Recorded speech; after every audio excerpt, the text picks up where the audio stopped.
Okey, Assalamualaikum. Uh, Selamat berkenalan. Okey, nama saya Cikgu Izham. Okey, insya-Allah tahun ni saya akan ajar awak sains menggantikan pengetua noh tahun lepas yang ajar awak sains. Okey. So tahun ni kita akan mula dengan sains lah. Okey. So untuk sains ni disebabkan kita kena buat PDPR. Jadi, okey, saya akan cuba buat video lah sebanyak yang mungkin untuk kelas kita. Kalau tak done, saya akan bagi video lah yang daripada YouTube. Tapi saya akan cubalah. Okey, saya tak buat Google Meet. Google Meet takut komitmen awak lah. So, kalau saya buat video, lebih mudah lah bila-bila masa awak nak tengok. Awak boleh tengok. Video tu pun saya akan cuba kompreskan supaya jadi saiz kecil sikit. Saiz besar makan banyak data. So, masalah ke awak lah. Okey. So, untuk sains kita. Yang pertama. Yang perlu wajib ada. Yang pertama sekali. Buku teks awak lah. Saya rasa semua dapat dah kot. Kalau tak dapat lagi, nanti saya akan masukkan buku teks digital. So, awak boleh rujuk dekat situ lah. Sama. Buku teks digital dengan buku teks yang hard copy ni. Sama lah. Sebiji. Okey. So, yang pertama buku teks. Okey, yang kedua, saya nak satu buku tulis. Okey, buku tulis awak ni, saya tak wajibkan awak untuk buat buku baru. Kalau ada buku waktu form 1 tu, awak boleh carry on je. Tak payah nak buat buku baru. Nak mengelakkan satu pembaziran. Satu, takut kita tak apa-apa nak pakai sangat. Kalau PTPR, tak banyaklah pakai buku tulis. Okey, so, kekal dengan buku tahun lepas lah. Lebih mudah. Kalau dah hilang, okey, so cari buku baru. Okey, sambung je daripada tahun lepas tu, tak payah nak buat baru. Okey. So, itu je lah berkaitan dengan sains awak. Buku rujukan, tak payah beli pun tak apa kot. Kekal dengan buku teks. Buku teks awak ni, buku teks yang masih baru sebenarnya. Awak saya rasa batch ke berapa buku kita ni start bila 2018. 2018 kalau tengok dekat belakang ni, tarikh penerimaan 2017 bulan November, maksudnya start 2018. So silibus baru ni start 2018. Awak tahun yang keempat. Dan buku baru ni kalau awak tengok dekat sini, awak dah pernah pakai form 1 kan. Dia punya colourful pun cantik, gambar-gambar dia pun cantik. So tak perlulah buku tambahan, semuanya kita pakai buku teks. Okey. So untuk tingkatan 1 ni, topik kita ada 13 bab. InsyaAllah kita cubalah untuk habiskan. Walaupun PDPR, kita akan cuba untuk habiskan. Topik dia pendek-pendek ya. Adalah topik yang panjang, tapi kebanyakan saya ingat boleh habiskan dalam masa 2 minggu. Macam tu je. 2 minggu, 3 minggu macam tu lah. Paling lama pun. InsyaAllah lah. Sampai hujung tahun, kita sempat habiskan. Okey, kita sempat habiskan. Latihan. Okey, latihan ni saya akan berkaitan dengan latihan, saya akan rezo soalan. Dah rezo pun sebenarnya. Nanti saya akan letakkan dekat depan dewan tu.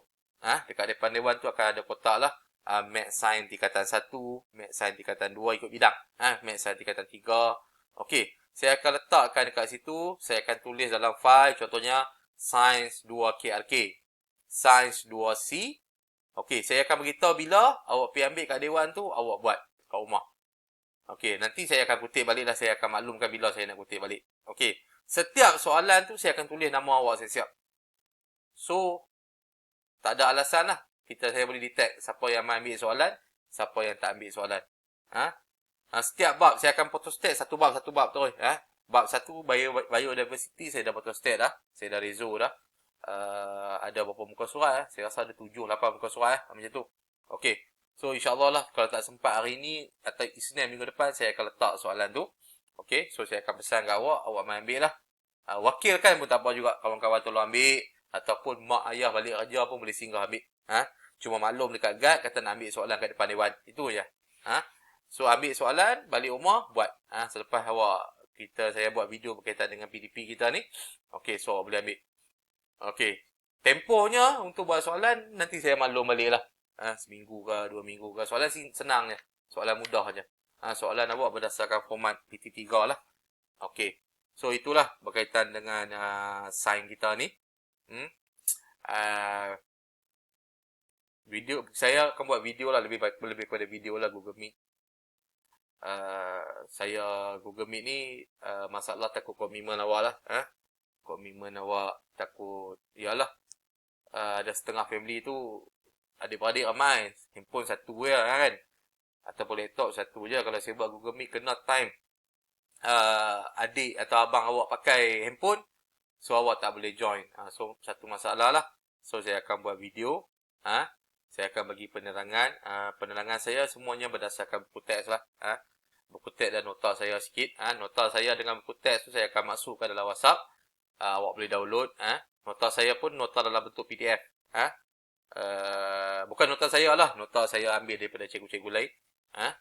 Okay. So, saya akan masukkan dalam WhatsApp group. So, bila-bila masa yang ada awak tenang sikit, boleh baca. No? Video ni pun sama juga. Bila awak tenang sikit, awak boleh tengok lah video ni. Okay, lebih mudah lah. Okay. Video jangan bimbang, saya akan kompreskan. Jadi saiz yang lebih kecil. Supaya tak rugi data awak lah. Tapi tak adalah kecil sangat, no? Okay. So, itu sedikit lah pengenalan berkaitan dengan kita punya sains ni. Okay. So, untuk hari ni, kita akan mulakan dengan bab 1. Bab 1 berkaitan dengan biodiversity. Dalam tema 1 berkaitan dengan penyelenggaraan dan kesinambungan hidup. Okay. So, nak lebih cantik, bila awak tengok video saya ni, rujuk buku teks sekali. Saya sendiri pun, saya akan ajak awak sambil rujuk buku teks. Okay. Okay, so yang pertama sekali saya kecilkan dulu. Okay. Bab 1 KSSM Biodiversity. Okay, tunggu sana. Kita buka nota Zat. Okay. So, bab 1 berkaitan dengan biodiversity. Okay. Nota ni saya kreditkan kepada Cikgu Nur Azila Khalil lah. Saya tak pastilah cikgu ngajar kat mana ni. Saya ambil nota dia dan saya guna pakai untuk mengajar awak. Okay. So, yang pertama sekali kalau awak tengok buku teks awak muka surat 4 berkaitan dengan kepelbagaian organisma. Okay. So, 1.1 kepelbagaian organisma. Semua benda hidup adalah organisma. Benda hidup ni bukan setakat manusia aja. Haiwan pun benda hidup. Tumbuhan pun benda hidup. So, kita ni manusia, haiwan, tumbuhan dikenali sebagai organisma. Okey, biodiversity ialah kepelbagaian organisma. Okey, kepelbagaian maksudnya banyaklah, macam-macam jenis. Manusia pun macam-macam jenis, organisma lagi macam-macam jenis. Okey, yang ketiga, habitat merupakan tempat tinggal semula jadi sesuatu organisma. Okey, contohnya dekat laut. Laut ni adalah habitat untuk ikan, penyu, terumbu karang, macam-macam lah. Okey. Dekat hutan, apa habitat dia? Habitat hutan adalah untuk haiwan apa? Organisma apa? Macam-macam. Ada tumbuhan, ada macam-macam haiwan tinggal situ. Okey, iaitu kita katakan sebagai habitat. Habitat untuk manusia pula, kita ni merata lah kat muka bumi ni. Okey. So, ini contoh-contoh lah habitat. Yang pertama ni gambar ikan paus. Yang kedua ni gambar lebah no. Yang kedua, okey, ini adalah habitat haiwan-haiwan dekat laut. Habitat haiwan-haiwan dekat laut. Mana dia? Hilang lah. Okey. So, yang ini yang seterusnya. Okey, yang seterusnya banyak lagi lah. Okey, tak apalah, tak payah terang semua. Okey. Okey. Kenapa pentingnya biodiversity ni? Kepentingan biodiversity. Okey. Yang pertama sekali, okey, ini secara ringkas, lagi saya akan terangkan secara lebih detail sikit. Yang pertama sekali, membekalkan sumber ekologi dan pendidikan. Okey.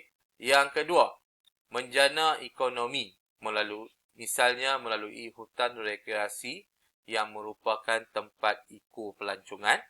Okey. Yang ketiga, membekalkan pelbagai sumber semula jadi, misalnya makanan dan bahan mentah industri dan bahan binaan. Okey, yang seterusnya membekalkan perkhidmatan ekologi, misalnya akar pokok bakau yang melindungi pantai daripada pukulan ombak yang kuat. Okey, contoh gambar ni adalah hutan paya Laut Matang. Mana Perak kot saya rasa. Okey, yang seterusnya membekalkan keseimbangan alam melalui kita semula jadi seperti kita oksigen, kita karbon dan kita air. Okey, tu antara yang penting lah tu. Okey. Ini mana mouse. Okey, ini antara yang penting. Okey, yang seterusnya membekalkan sumber untuk bidang perubatan dan bioteknologi. So kalau awak tengok buku teks awak muka surat 5, ada situ, no? Sumber makanan, keseimbangan alam, tempat rekreasi, perubatan bahan mentah industri dan pendidikan. Okey. Menarik gambar dekat buku teks awak ni. Saya punya video hilang mana tu. Okey, menarik gambar kat buku teks awak ni, boleh cuba tengok. Okey. Yang pertama adalah sumber ekologi. Okey, apa penerangan dia? Okey, gambar dia ni danau girang di Sungai Batangan. Sungai Kina Batangan dekat Sabah. Okey, menjana ekonomi. Okey, menjana ekonomi ni lebih kepada tempat pelancongan. No? Tempat pelancongan, tempat rekreasi, ya. So kalau kat Perlis ni contoh dia kat mana? Gua Kelam. Okey, Gua Kelam tu adalah tempat pelancongan. So dia menjana ekonomi untuk kerajaan negeri. Mana lagi? Taman Ulak. Okey, tu semua adalah tempat-tempat yang boleh menjana ekonomi untuk kerajaan negeri lah. Okey, tempat rekreasi. Okey, tu pun penting juga no. Tempat rekreasi contohnya kita punya trek jogging dekat Kangak tu apa nama? Sungai apa? Tak lupa dah nama tu. Okey. Yang seterusnya membekalkan pelbagai sumber. Okey, penting juga untuk contohnya dia membina untuk bahan industri. Contohnya pokok-pokok kita tebang, kita buat papan. Contoh kat sini adalah rotan, kita buat perabot. Okey, rotan ni daripada pokok-pokok rotan lah. Kayu-kayu ni daripada pokok balak. So pokok balak dipotong jadi papan, papan besar ke, papan lapis ke. Okey, semuanya daripada pokok. Even kertas yang kita guna pun daripada pokok juga sebenarnya. Pokok balak juga, yang dipotong secara nipis-nipis tu. Okey. So itu agak penting lah. Penting kita nak kekalkan biodiversity ni. Okey. Yang seterusnya berkaitan dengan perkhidmatan ekologi. Okey, ni pun penting juga. Akar pokok bakau melindungi pantai. Okey. Kalau pantai ni tak ada pokok bakau ni. Contohnya kat Kuala Perlis lah kalau awak tengok. Tak ada pokok bakau ni. Kalau awak perasan makin lama pantai kita tu makin terhakis. Dulu pantai kita dulu panjang. Banyak pasir. Tapi lah ni kalau awak tengok dah rapat dengan batu-batu dah. Sebab apa? Disebabkan oleh hakisan air laut. So sikit-sikit air laut tu dah tarik pasir masuk dalam laut. Laut makin cetek lah. Okey. So mana-mana kawasan yang ada pokok bakau ni biasanya hakisan pantai ni kurang berlaku. Okey, sebab apa? Sebab pokok-pokok bakau ni dia maintainkan ekologi. Dia maintainkan keadaan pantai tu supaya mengelakkan hakisan. Ayak ombak ni kuat. So dia hentam pantai. So ada pokok bakau ni sebagai penyelamat pasir-pasir dekat pantai tu. So pantai tu lebih terjaga. So penting pokok bakau ni Ada kawasan Kuala Perlis ada pokok yang ada tanam pokok bakau. Bukan tanam lah, dia semula jadi naik lah. Okey. So kawasan tu biasanya lebih terjamin lah. Pokok bakau waktu lebih terjamin. Okey. So sekejap lagi saya bagi video yang seterusnya. Sebab video saya ni boleh rakam cuma 15 minit. So lah ni dah 14 minit. 14 minit 30 saat. Okey. So saya akan stop dulu video ni. Saya akan buat video yang seterusnya.